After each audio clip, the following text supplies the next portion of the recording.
ఈ దినము youth Christmas అని చెప్పి ఉన్నారు. దానిని బట్టి యవన సమాజాన్ని అందరినీ ప్రత్యేకంగా అభినందిస్తూ ఉన్నాను. మీరు పాడినటువంటి పాటలు కానీ, మీరు గత కొద్ది దినాల నుంచి చేసినటువంటి ఈ యాక్టివిటీస్ క్యారల్స్ కానీ చాలా ఆనందకరంగా ఉంటూ ఉన్నాయి. ఆ ఫొటోస్ అన్నీ మేము ఆ గ్రూప్లో చూస్తూ ఉన్నాం. దాన్ని బట్టి ప్రతి గృహాన్ని మీరు దర్శిస్తూ ఉన్నారు కదండి.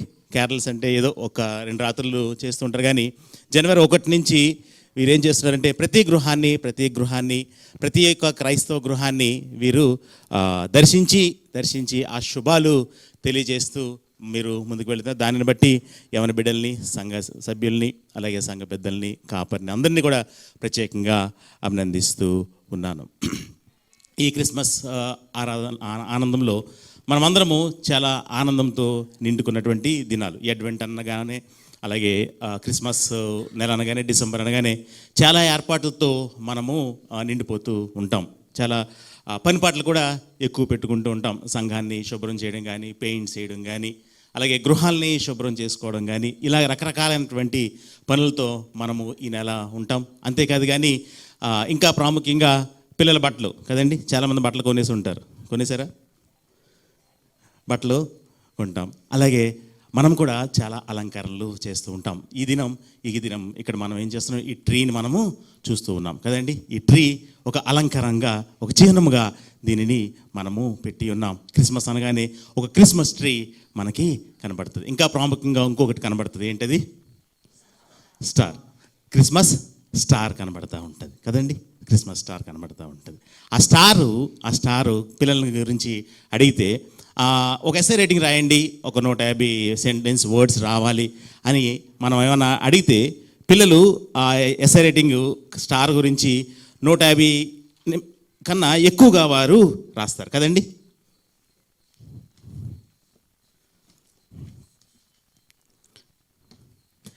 నూట 150 సెంటెన్సెస్ రాయండి అని చెప్తే బిడ్డల్ని ఆ స్టార్ గురించి వారు ఇంకా ఎక్కువగా రాయగలరు కదండి. ఆ స్టార్ అనగానే దాని గురించి రాయండి మీకు తెలిసిన విషయాలు అని చెప్తే వాళ్ళు చాలా చక్కగా ఆ స్టార్ గురించి రాస్తారు. మనకు తెలిసినటువంటి విషయమే ఆ స్టారు ఎప్పుడు పుట్టింది, దాని ఏజ్ ఎంత అంటే ఏం చెప్తాం?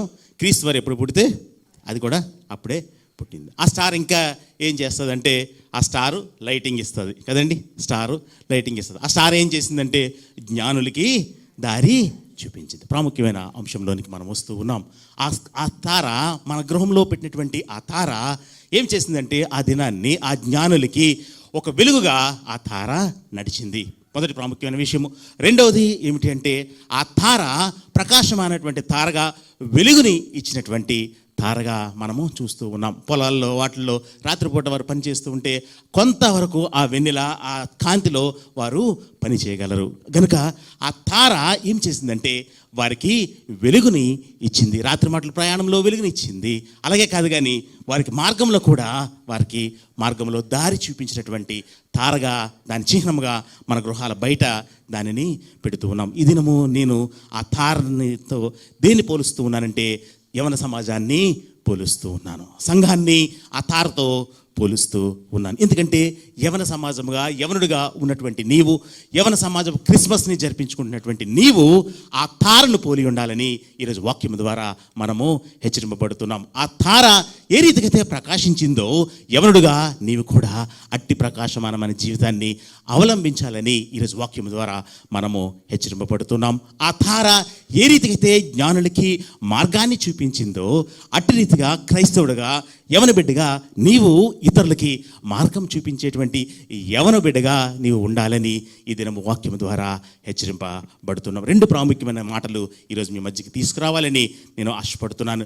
ఒకటి ప్రకాశమానమైనటువంటి వెలుగు, రెండవది సమాధానకరమైనటువంటి మార్గము. 2 మాటలు మీ దగ్గరికి తీసుకురావాలని నేను ఆశపడుతూ ఉన్నాను. లూకా సువార్త 1వ అధ్యాయము 79వ వచనం మనం చూసినట్లయితే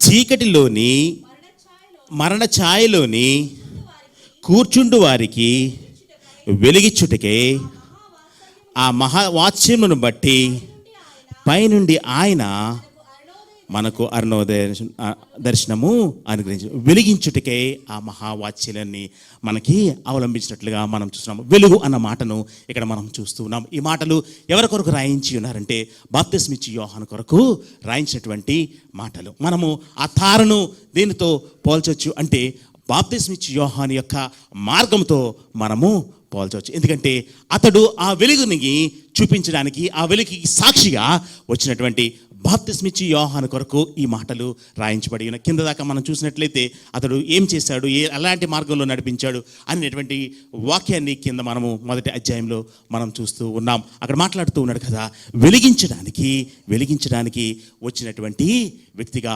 బాప్తిస్మిచ్చి యోహాన్ని మనము గుర్తు చేసుకుంటూ ఉన్నాం. క్రీస్తు కన్నా ముందు వచ్చినటువంటి వ్యక్తి, క్రీస్తు యొక్క మార్గాన్ని చూపించడానికి వచ్చినటువంటి వ్యక్తి ఎవరు అంటే బాప్తిస్మిచ్చి యోహాను. ఆ తారను నేను దేనితో పోల్చానంటే యవన సమాజము అట్రీతిగా ఉండాలని పోల్చాను, సంఘము ఆ తారలాగా ఉండాలని పోల్చాను. కానీ ప్రాముఖ్యంగా ఆ తార దేనితో పోల్చవచ్చు అంటే బాప్తిస్మిచ్చి యోహాను యొక్క కార్యక్రమాలు చేసేటువంటి పనులతో మనము చూపించవచ్చు. ఎందుకంటే అతడు దేని కొరకు ముందు వచ్చాడంటే ప్రభు కన్నా ముందు వచ్చినటువంటి వ్యక్తి, మెస్సే కన్నా ముందుగా వచ్చినటువంటి వ్యక్తి బాప్తిస్మిచ్చి యోహానుగా మనం చూస్తున్నాం. ఆ వెలుగుని ప్రచురపరచడానికి వచ్చి ఉన్నాడు. బాప్తిస్మిచ్చి యోహాను దేనికి వచ్చాడు?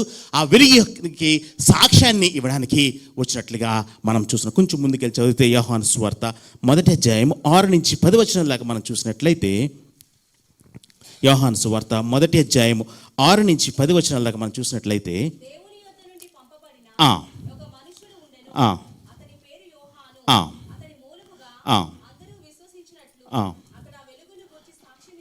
అతడు ఆ వెలుగుని గూర్చి సాక్ష్యమిచ్చుటకు సాక్షిగా వచ్చెను.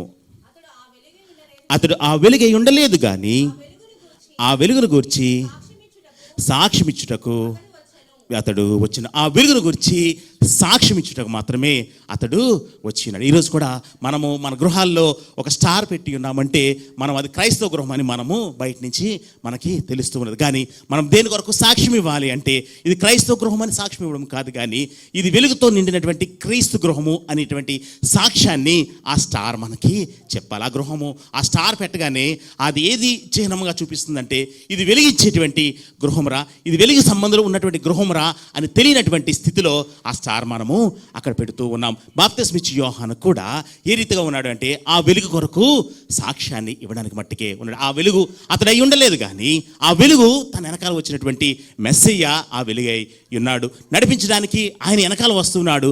ఆయన కన్నా ముందుగా వస్తున్నటువంటి వెలుగు గురించి సాక్ష్యం ఇచ్చేటువంటి వ్యక్తి మట్టుకే బాప్తిస్మిచ్చి యోహాను. ప్రకాశమానమైనటువంటి వెలుగు కొరకు సాక్ష్యం ఇచ్చేటువంటి వ్యక్తి ఎవరు అంటే బాప్తిస్మిచ్చి యోహాను అయి ఉన్నాడు. ఆ వెలుగు ఆయన అయి ఉండలేదు, ఆ వెలుగు ఆయన అయి ఉండలేదు. ఆయన చెప్పులు విప్పడానికి కూడా నేను పాత్రుడిని కాను అంటూ ఉన్నాడు. ఆ వెలుగుకి చిహ్నముగానే ముందు వెళుతున్నటువంటి, దాన్ని ఏమంటామంటే ఇంగ్లీష్లో ఫోర్ రన్నర్ అని అంటాం. ఫోర్ రన్నర్ అనగానే ఏంటంటే ముందు వచ్చేటువంటి వ్యక్తి. ఒక సీఎం కానీ ఒక పిఎం కానీ ముందు వెళుతూ ఉండగా అంత ట్రాఫిక్ అంతా మనము ఆపేస్తూ ఉంటారు. ఆపేసిన తర్వాత ఆఖరిగా ఒక్క వెహికల్ వస్తుంది. అది ఆ వెహికల్ రాగానే అక్కడ ఉన్న పోలీసు వారు అందరూ కూడా అలర్ట్ చేసి ఆ ట్రాఫిక్ అంతటిని ఆపుతారు. ఆగండి ఆగండి ఆగండి ఆగండి అంటాడు. ఒకే వెహికల్ ముందు నుంచి అన్నీ బ్లాక్ చేసేస్తారు, కానీ ఒక్క వెహికల్ ఆ సీఎం ముందు వచ్చేటువంటి ఒక వెహికల్ ముందు చాలా ఫాస్ట్గా వెళుతుంది. ఆ వెళ్ళినటువంటి వెహికల్, ఆ పోలీస్ వెహికల్ ఒకటే వెహికల్ ముందు వెళ్తుంది. అది వెళ్ళిన వెంటనే అందరూ అలర్ట్ అయిపోతారు. అందరూ అప్పుడు దాకా అన్నీ రెడీ చేసి పెట్టుకుంటారు, కానీ ఎప్పుడు అలర్ట్ అవుతారంటే ఆ సీఎం ముందు ఒకే ఒక వెహికల్ వెళ్తుంది. ఆ వెహికల్ వెళ్ళగానే వారందరూ అలర్ట్ అయిపోతారు. దాన్ని ఏమంటారంటే ఫోర్ రన్నర్ అంటారు. ఫోర్ రన్నర్, సీఎంకు ముందు వచ్చేటువంటి వాడు ఆ ఫోర్ రన్నర్, అతని చిహ్నాన్ని ఇస్తూ ఉన్నాడు. ఈరోజు మెస్సీకి ముందుగా వచ్చేటువంటి ఆ ఫోర్ రన్నర్ ఎవరంటే బాప్తిస్మిచ్చి యోహాను. వెలుగు కొరకు సాక్ష్యం ఇవ్వడానికి, వెలుగును చూపించడానికి, వెలుగును ప్రచురపరచడానికి ముందుగా వచ్చినటువంటి వ్యక్తి బాప్తిస్మిచ్చి యోహానై ఉన్నాడు. అతడు ఏం చేస్తూ ఉన్నాడంటే యోహాను సువార్త మొదటి అధ్యాయము 1 నుంచి 4 నుంచి 5 వచనాలు చూసినట్లయితే ఆ వెలుగు గురించి సాక్ష్యం ఇవ్వడానికి మట్టుకే వచ్చినటువంటి బాప్తిస్మిచ్చి యోహాను కొరకు మనం చూస్తూ ఉన్నాం. ఆయనలో జీవం ఉండెను, ఆ జీవము మనుషులకు వెలుగై ఉండెను. ఆ వెలుగు చీకటిలో ప్రకాశించుచున్నది కానీ చీకటి దానిని గ్రహించలేకపోతుంది. ఆయనలో జీవము ఉండెను, ఆ జీవము మనుషులకు వెలుగై ఉండెను. నేను ముందే చెప్పాను, అది ఎందుకు ఉదాహరణగా పెట్టి ఉన్నామంటే వెలుగు సంబంధులు ఈ గృహంలో ఉన్నారయ్యా అని ఆ స్టార్ గురించి మనము చెప్తున్నాను. ఇక్కడ కూడా అదే మాట్లాడుతూ ఉన్నాడు. ఆ వెలుగు ఇచ్చేస్తే ఒక 100 క్యాండిల్స్ బల్బ్ వేస్తే 250 క్యాండిల్స్ బల్బ్ వేస్తే అది గృహానికి అందము కాదు, కానీ దాంట్లో జీవం ఉంటే మట్టుకే దానికి అందం. హల్లెలూయా, హల్లెలూయా. ఆ స్టార్కి ఎప్పుడు అందం అంటే ఆ స్టార్లో జీవం ఉంటేనే అందము. ఆ స్టార్కి నేనైతే ఏం చేశానంటే ఇలాంటి రంగు కాదు, మామూలు ఎల్లో కలర్ బల్బు పెట్టాను. ఎందుకంటే చీకట్లో ఈ రంగు కన్నా, ఈ మెయిల్ క్వాలిటీ కన్నా ఎల్లో కలర్ లాంటి బల్బు చాలా చక్కగా ఆ చీకట్లో కాంతిమయంగా ఉంటుంది. కానీ ఆ కాంతిమయమైనటువంటి ప్రకాశమానమైన వెలుగు దేవుడు నిన్ను కోరుకోవడం లేదు, కానీ జీవంతో కూడినటువంటి వెలుగు కావాలి అని అక్కడ రాస్తున్నాడు. మళ్ళీ ఇంకొకసారి చదువుదాం. యోహాను సువార్త 1వ అధ్యాయము 4-5 వచనాలు మనం చూసినట్లయితే, ఆయనలో జీవముండెను, ఆ జీవము మనుషులకు వెలుగైన. ఆయనలో ఉన్నటువంటి జీవమే వెలుగై ఉన్నది. ఈ తారలు, ఈ స్టార్లు, ఈ సీరియల్ సెట్లు ఈ వెలుగు కాదు, కానీ ఆయనలో ఉన్నటువంటి జీవము మనకి ప్రకాశమైనటువంటి వెలుగుగా ఉన్నది అన్న సత్యాన్ని మనం తెలుసుకుంటున్నాం. ఆ వెలుగు కొరకు సాక్ష్యం ఇవ్వడానికి మట్టుకే బాప్తిస్మిచ్చి యోహాను ఆయనకన్నా 6 నెలల ముందు ప్రవేశించాడు, ఆయనకన్నా ముందు ప్రచురపరిచాడు. ఆయన చెప్పులు విప్పటికి కూడా నేను పాత్రను కాదు అని చెప్తూ ఆయన నామాన్ని ప్రచురపరుస్తూ వెలుగు కొరకు సాక్ష్యంగా ఉన్నటువంటి బాప్తిస్మిచ్చి యోహాన్ని దేనితో నేను పోలుస్తూ ఉన్నానంటే బయట మన గృహాల్లో పెట్టినటువంటి తారతో, ఆ స్టార్తో నేను పోలుస్తున్నాను. మొదటిది మనం నేర్చుకుంటున్నటువంటి విషయము, ప్రకాశమైనటువంటి వెలుగులోనికి మనము ప్రవేశించాలి. ఆ వెలుగు కొరకు సాక్ష్యం ఇవ్వడానికి బాప్తిస్మిచ్చి యోహాను నీ కొరకు, నా కొరకు, ప్రభు కన్నా, నా మెస్సీ కన్నా ముందుగా ఈ లోకానికి, బాలయేసు కన్నా ముందుగా ఈ లోకానికి వచ్చాడు అన్న సత్యాన్ని మనం తెలుసుకుంటూ ఉన్నాం. రెండో ప్రాముఖ్యమైన విషయం 75లో అక్కడ చూసినట్లయితే 79 మళ్ళీ ఇంకొకసారి చదవండి, పైనుంచి చదవండి.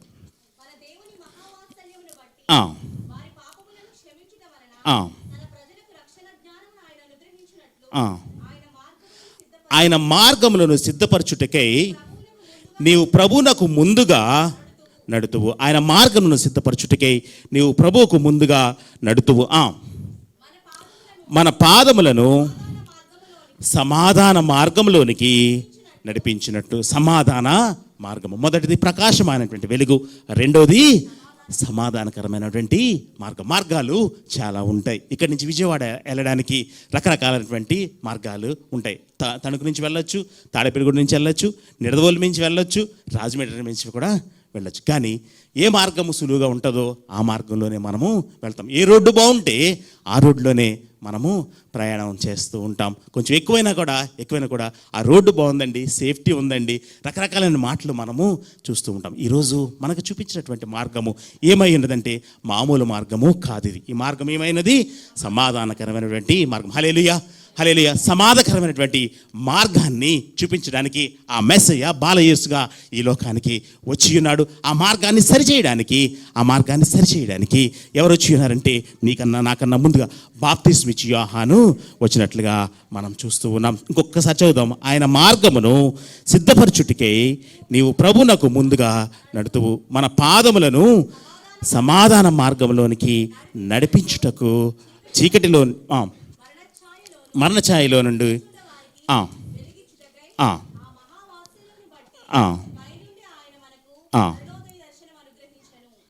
మన పాదములను సమాధాన మార్గంలోనికి నడిపించడానికి ఆయన ఇష్టపడుతూ ఉన్నాడు. యోహాను లోకా సువార్త 3:3-6 దాకా మనం చూసినట్లయితే,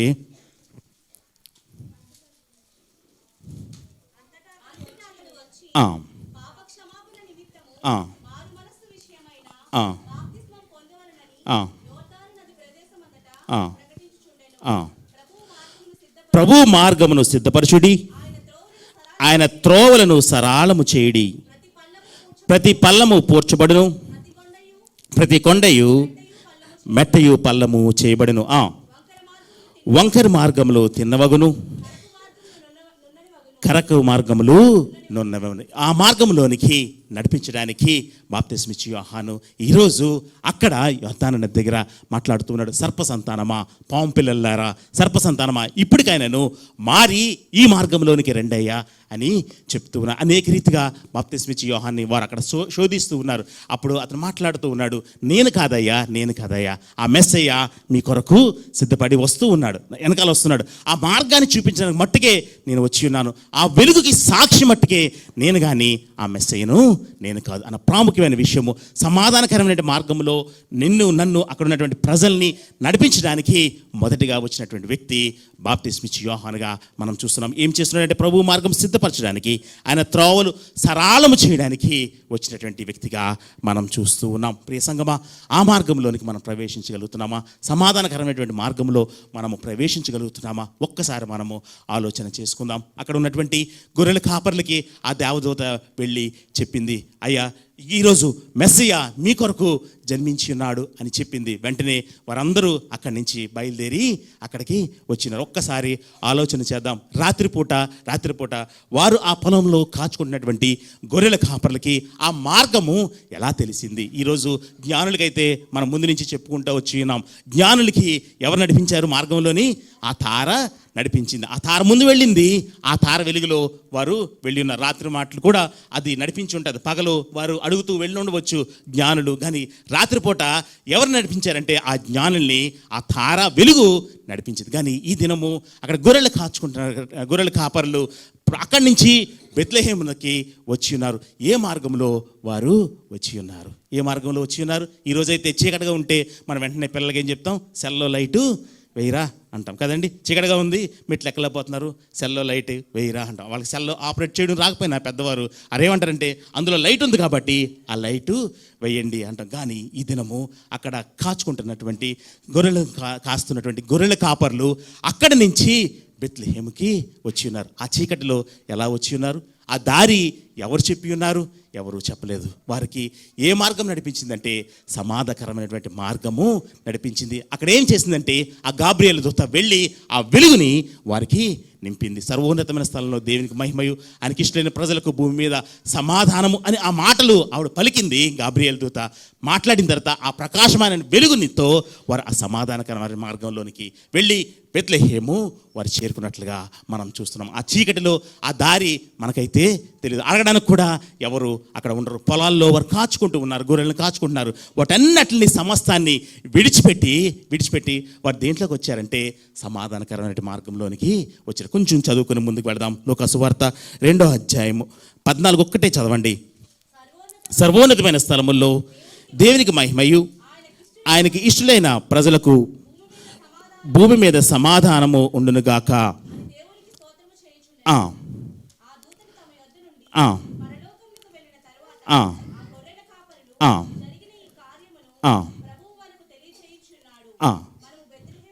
మనము బెత్లెహేము వరకు వెళ్ళి చూతము రండని ఒకరితో ఒకరు చెప్పుకుంది. రాత్రిపూట వారు ఏం చేశారంటే ఆ మార్గానికి లోనికి ప్రవేశించడానికి వారు ఇష్టపడుతున్నారు. గమనిద్దాం ప్రియ సంగమా, రాత్రిపూట మనమైతే ఏం చేస్తామంటే ఇప్పుడేం వెళ్తామండి, పొద్దున్నే వెళదాం. మీ అమ్మని హాస్పిటల్లో పెట్టారు అని చెప్పగానే కోళ్ళు ఏమంటుంది, పొద్దున్నే వెళ్ళచ్చు. ఇప్పుడేం వెళ్తారు, 2 గంటలకు వెళ్ళి హాస్పిటల్లో ఏం చేస్తారండి, 3 గంటలకు అయిపోయింది కదా, జాయిన్ చేసేస్తారు కదా, ఇప్పుడు మీ అమ్మాయి కదా, పొద్దున్న 6 గంటలకు నేను కూడా వస్తాను, మనము కానీ గొర్రెల కాపర్లు అలా చేయలేదు. వారు ఏం చేశారంటే వెంటనే ఎక్కడికి ప్రయాణించారు? బెత్లెహేమునకు. 20వ వచనం మనం చూసినట్లయితే 20వ వచనం ఇంకా స్పష్టంగా మాట్లాడుతూ ఉన్నాడు కదా.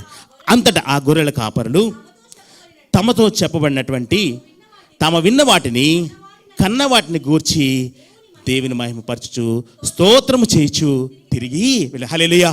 రావడమే గొప్ప కాదు, కానీ తిరిగి వెళ్ళేటప్పుడు కూడా వారు ఏం చేశారు? స్తోత్రాలు చేశారు. అదే ఏ మార్గం అంటే సమాధానకరమైనటువంటి మార్గం. ఆ మార్గంలోనికి నువ్వు ప్రవేశించంటే తిరిగి వెళ్ళేటప్పుడు కూడా స్తోత్రాలతోనే వెళ్తావు. రావడం కష్టంగా ఉన్నా వచ్చావు. వారు చీకట్లో అడుగుతూ వచ్చారో లేకపోతే వారు దారి తెలిసి వచ్చారో ఏ రకంగా వచ్చారో చరిత్రలు రాయలేదు, కానీ వారు చీకటిలో బెత్లెహేము వరకు సమాధానకరమైన మార్గంలో వచ్చారు.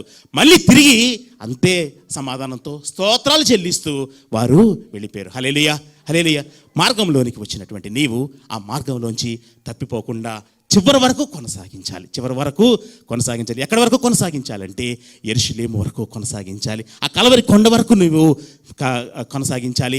ఆ దినము ఆ రాత్రి అక్కడ వరకు ఆవిడ కొనసాగించింది. నీవు ఈ భూమి మీద సమాధానం కలుగును గాక అని మరియమ్మ గారితో ఆ గాబ్రియేలు దూత చెప్పిన తర్వాత నీ మాట చొప్పున నాకు జరుగుతుంది అని అక్కడ ప్రారంభించినటువంటి ఆ కన్య అయిన మరియ ఎక్కడి వరకు కొనసాగించిందంటే కలవరి కొండ వరకు కొనసాగించింది. హల్లెలూయా, హల్లెలూయా. ఎక్కడి వరకు కొనసాగించిందంటే ఆ కలవరి కొండ వరకు కొనసాగించింది. నీకు సమాధానం కలుగును గాక, నీ దాసురాలని నీ మాట చొప్పున నాకు కలుగును గాక అని ఎంత వినయముగా ఆ మరియమ్మ గారు ఆ దినాన్ని అందో, ఆ వినయం ఎక్కడి వరకు కొనసాగించిందంటే ఆయన వెళ్ళిపోయే వరకు కూడా కొనసాగించి చివరగా ఆ మేడగదిలో వారితో పాటు ఆమె కూర్చున్నట్లుగా మనం చూస్తున్నాం. ఆయన ఆరోహణమై వెళ్ళిపోయినాడు. శిష్యులందరూ అక్కడ కూర్చుని ఉన్నారు. అనేకమైన స్త్రీలు అక్కడ ఉన్నారు. అక్కడ ఎవరున్నారంటే మరియమ్మ గారు కూడా ఉన్నారు. ఆవిడ కూడా అక్కడ చేర్చబడింది. అక్కడతో ఆవిడ ప్రస్తావన బైబిల్లో కనబడదు. ఆవిడ కూడా అక్కడ చేరబడింది. అదే మనమైతే ఏం చేస్తామంటే మా కుర్రోడు చనిపోయాడండి, మా బాబు చనిపోయాడండి, మేము ఇంకా మందిరానికి రావడం లేదండి, ఇంకా చీర పెట్టలేదండి, ఇల్లు తప్పించలేదండి, ఇలాంటి మాటలు మనం చెప్తూ ఉంటాం. కానీ ఈ దినం ఆవిడ ఎక్కడ ఉందనేదంటే మేడగదిలో ఆవిడ ఉన్నది. తండ్రి కొడుకును పోగొట్టుకున్నటువంటి తల్లి ఎలా ఉందనేదంటే మేడగదిలో వారితో అపోస్తలులలో ప్రార్థనలతో ఎడతెగకినటువంటి ప్రార్థనలో ఆవిడ గడుపుతున్నట్లుగా మనం చూస్తున్నాము. అది సమాధానకరమైనటువంటి మార్గం. ఆ తల్లి దేంట్లో ప్రవేశించిందంటే సమాధానకరమైనటువంటి మార్గంలో ఆమె ప్రవేశించింది. ఆ రోజు ఆ గాబ్రియేలు దూత చెప్పినప్పుడు ఎంత వినయంతో ఆ మాటను స్వీకరించిందో ఆ వినయాన్ని ఎక్కడి వరకు కొనసాగించిందంటే అక్కడ ఆ కలవరి కొండ వరకు కొనసాగించింది. చాలామంది భక్తులు రాస్తూ ఉంటారు, ఆ రాత్రి ఆ కలవరి ప్రయాణంలో ఆయన రక్తం కార్చుకుంటూ వెళుతూ ఉంటేనంట ఆ మరియమ్మ గారు ఆ రక్తాన్ని ఆ గుడ్డతో తుడుచుకుంటూ వెళ్ళిందంట. అది బైబిల్లో లేదు, కానీ చరిత్రకారులు రాస్తూ అంత చక్కగా తల్లి యొక్క ప్రేమను, కుమారుని రక్తాన్ని చూసినటువంటి తల్లి చాలా కష్టమైనటువంటి పని. ఒక కుమారుని కానీ కుమార్తెను కానీ పాతి పెట్టాలంటే తల్లిదండ్రులకి చాలా కష్టమైనటువంటి పని. ఈ దినము ఆ రాత్రి ఆవిడ అలా ప్రయాణం చేస్తూ చివరిగా మేడగదిలో వారితో ఎడతగినటువంటి ప్రార్థనలో ప్రవేశించినటువంటి తల్లి ఏం చేసిందంటే సమాధానకరమైన మార్గంలో ప్రవేశించింది. అట్టి సమాధానకరమైన మార్గము ఈ దినము గొర్రెల కాపర్లు కూడా అవలంబించి క్రీస్తుని చూసి మళ్ళీ తిరిగి ఏ రకంగా వెళ్ళారంటే స్తోత్రాలు చేసి వారు వెళ్ళినట్లుగా మనం చూస్తూ ఉన్నాం. మన జీవితాల్లో కూడా ఆ తార ఏ రకంగా అయితే ప్రకాశిస్తున్నదో అట్రీతిగా మన క్రైస్తవ జీవితం ప్రకాశింపచేయాలని మొదటగా మనం హెచ్చరింపబడి ఉన్నాం. రెండవది, ఆ తార ఏ రీతికి అయితే జ్ఞానులకి దారి చూపించిందో అట్టి మార్గము, సమాధానకరమైనటువంటి మార్గంలో ప్రవేశించడానికి క్రైస్తవుడుగా మనం ఇష్టపడాలని బాప్తిస్మిచ్చి యోహాను ద్వారా ఉదాహరణ ద్వారా మనము హెచ్చరింపబడి నేను ముగిస్తూ ఉన్నాను. రెండు ప్రాముఖ్యమైన విషయాలు మనం తీసుకువెళ్తున్నాం ప్రకాశమైనటువంటి వెలుగులోనికి ప్రవేశించడానికి. రెండవది, ఆ సమాధానకరమైన మార్గంలోనికి మనం ప్రవేశించడానికి మనం ఏ రీతిగా ఇష్టపడాలి అంటే బాప్తిస్మిచ్చి యోహాన్ని నేను తారతో పోల్చి ఉన్నాను. ఆ తారని దేంతో పోల్చి ఉన్నానంటే బాప్తిస్మిచ్చి యోహాను యొక్క జీవితంతో ఆ తారను నేను పోల్చి ఉన్నాను. బాప్తిస్మిచ్చి యోహాను ఆ వెలుగుని చూపించడానికి ఆయన ఇష్టపడి ఉన్నాడు. ఆ మార్గాన్ని చూపించడానికి బాప్తిస్మిచ్చి యోహాను ఇష్టపడి ఉన్నాడు. కనుక అట్లాగా మనం క్రైస్తవ బిడ్డలుగా, యవన సమాజముగా మనము ముందుకు వెళ్ళాలంటే ఈ రెండు ప్రాముఖ్యమైన విషయాలు, ఆ తారను మన గృహాల్లో పెట్టినటువంటి మనము ఈ రెండు మాటలని మనం అవలంబించుకుంటూ మనము ఆ సమాధానకర మార్గంలో ప్రవేశించలాగన పరిశుద్ధాత్మ దేవుడు మనకు సహాయం చేసి నడిపించునుగాక. ఆమేన్. ప్రార్థన చేసుకుందాం. ప్రేమగల మా పరలోకపు తండ్రి యేసు రాజా, నీకే లెక్కలేని వందనాలు, స్తుతులు, స్తోత్రాలు చెల్లిస్తూ ఉన్నాం. ఆ ప్రకాశమైనటువంటి వెలుగులోనికి మేము ప్రవేశించులాగన ప్రభా, ఆ సమాధానకరమైన మార్గంలో మేము ప్రవేశించలాగిన బాప్తిస్మిచ్చి యోహాను ప్రభా ఏ రీతిగా అయితే ప్రభా ఆ వెలుగును ప్రచురపరచడానికి, సాక్ష్యాన్ని ఇవ్వడానికి ఈ లోకానికి వచ్చినాడు. వంకర మార్గము సుమార్గం చేయడానికి, సమాధానకర మార్గంలోనికి మనం ప్రవేశింపజేయడానికి ఇష్టపడి ఉన్నాడు. అట్టి రీతిగా ప్రభా యవన సమాజము అట్టి రీతిగా సిద్ధపడేటువంటి భాగ్యాన్ని దయచేయండి. సంఘము అట్టి రీతిగా సిద్ధపడేటువంటి భాగ్యాన్ని దయచేయండి.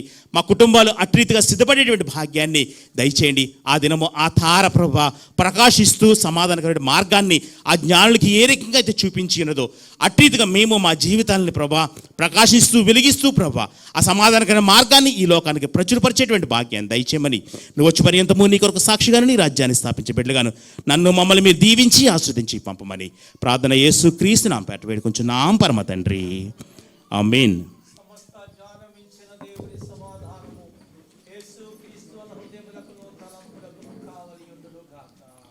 దేవా